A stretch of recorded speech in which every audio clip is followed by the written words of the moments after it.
Ստացի կին բանտապետի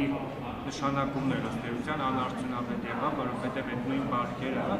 արտարքյանների վերաբերմեն դաժան ծեծի ենթարկելը շարունակում է այդ վայր երևույթները մնալ հերակատարողական հիմնարկներում։ Օրինակ մենք ևս ահազանգ էինք ստացել Ցմադատապարտյաններից, ով մեզ պատմում է, որ 2-3 հոգոտեր են անձնական իրերը ընդհանուր մինչև մահացած ծնողների հիշողությունները ջարդել են, շրել են, այդ բեսպրիձելը ինչի հետևանք է։ Դե տեսեք, դուք նախ տալիս եք գնահատական քրեակատարողական ծառայության պետի վերաբերյալ, կարծում եմ ճիշտ չէ նման գնահատական տալը, քանի որ այն իրավիճակը, որ տեղի ունեցավ, ես նշեցի,